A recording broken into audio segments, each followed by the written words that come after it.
Ano po ang nakikita ninyong dahilan sa ground kung bakit magkakaroon tayo ng kakulangan ng supply, lalo na ngayong buwan na ito? Hindi ba ito napaghandaan ng lubusan ng ating bansa?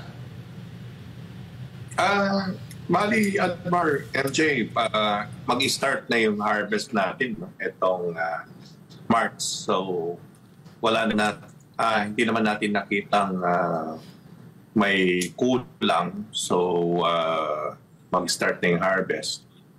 Hindi naman natin nakitang may shortage. So, iba yung impormasyon mula sa DA at iba rin po yung impormasyon na nakukuha nyo po mismo sa ground? Yeah, kung ang pag-usapan is March, ang Bayambang kasi magka-harvest na ng itong puti, no? Itong buwan na ito. And by March, yung pula. Other parts ng Luzon, gaya ng Nueva Ecija, mag-start na rin yan ng mag-harvest ng pula. So, yung gap lang na kung magkaroon ng problema is hindi ganun ka between 10 days, ganun. Pero sa tingin natin, may sapat naman tayong stock dito sa local kung nag-start ng harvest. Nasa ano daw 4,000 yung pahihintulutan, metric tons, pahihintulutang angkatin ng ating bansa. Yung ano po ba, demand, kaya po bang tustusan ng local natin na pulat puting sibuyas? Yeah, kung nag-harvest tayo, aabot tayo ng September. Ang local na ma-harvest natin. So wala tayong nakitang short, no? Ibig sabihin, yung stocks natin, tuloy-tuloy naman na mag-harvest by March, itong discount March. Opo. Naalala ko po, nung ilang taon nang nakalipas, nang nakapanayan po namin na kayo mismo yung talagang nagsabi na dapat nang mag-angkat dahil magkakaroon ng kakulangan ng supply ng ating sibuyas. Tapos ang ating pamahalaan naman ay medyo late, kaya umabot doon sa malaginto ang presyo ng sibuyas noon. So ngayon po ay hindi nyo po inire-recommenda na mag-angkat tayo dahil sa darating na Marso, panahon na ng anihan. Yeah, ang tingin naman natin, nag-uusap tayo with mga onion grower.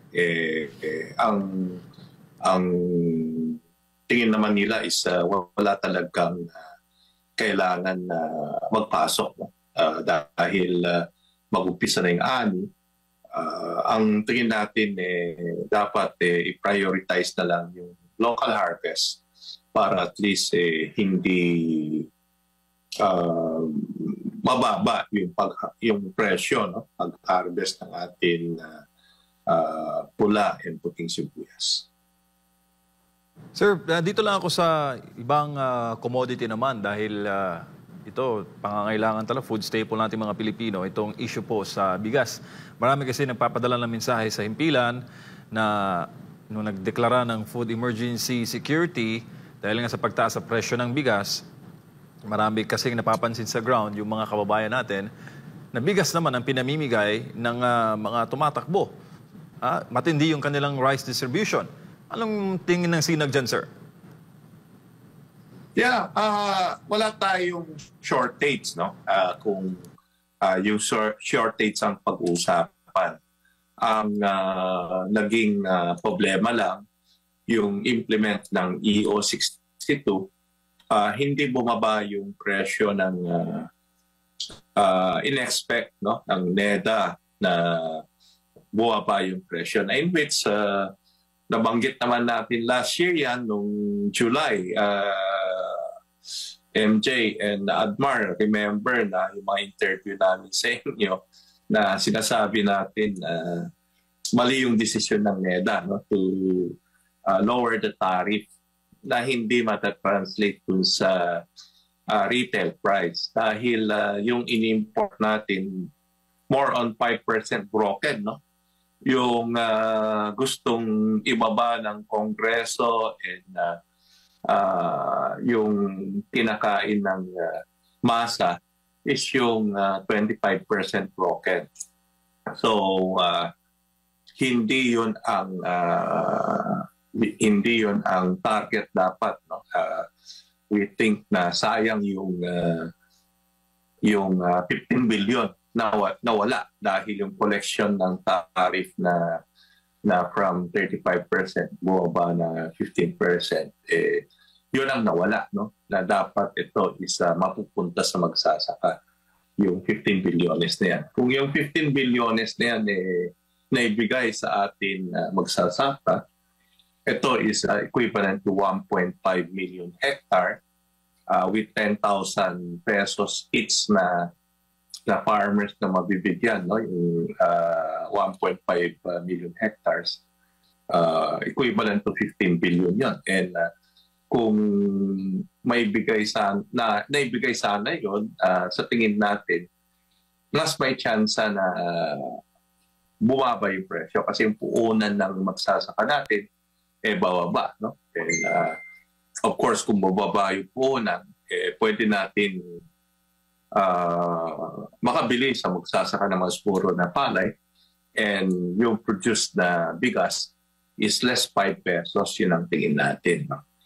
So mas nakita natin sana mas effective kaysa yung suggestion ng NEDA na pumalpa, na in which kaya nag-ano sila ng itong emergency na lang dahil para may labas yung NFA price, no, sa merkado, para may mas mamurang presyo. So yung implementation ng EO62 hindi talaga nakatulong dun sa pagbaba ng presyo.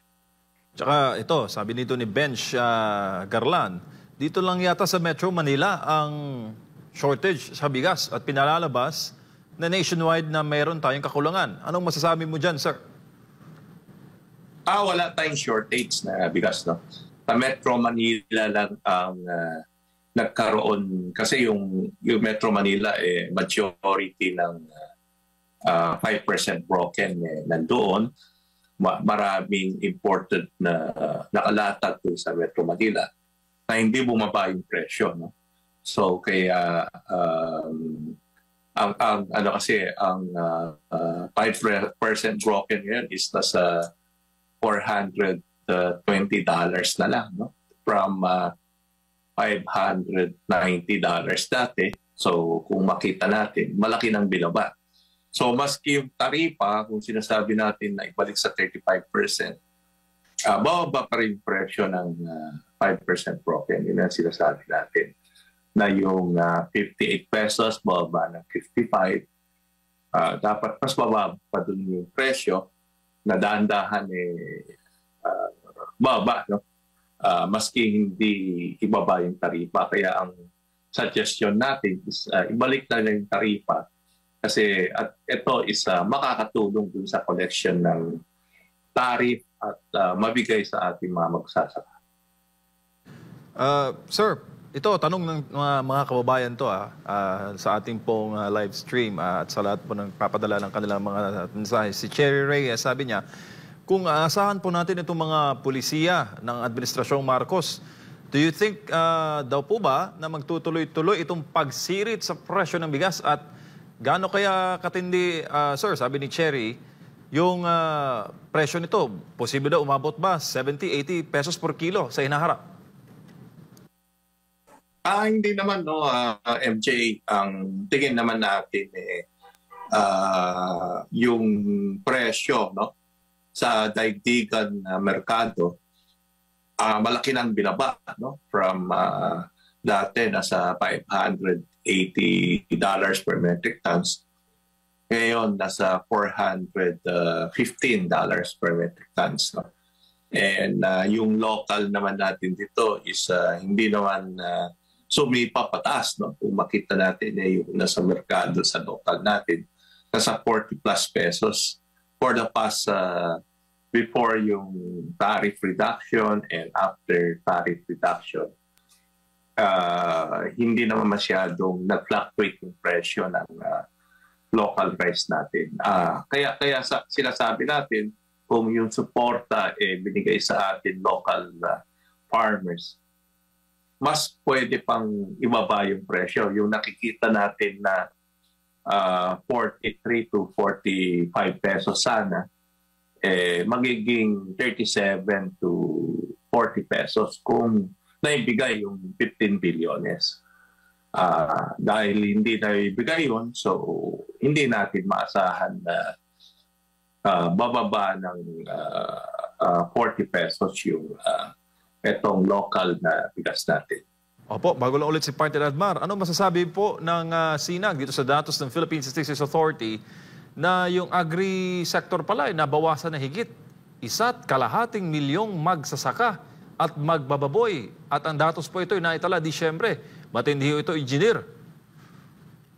Yes, sinabi na natin yan doon sa NEDA, no? Kay Secretary Balisacan na kung tuloy-tuloy yung pag-angkat natin ng sobra-sobra yung suporta hindi paibigay sa ating mga magsasaka, mababawasan talaga tayo dito sa ating lokal na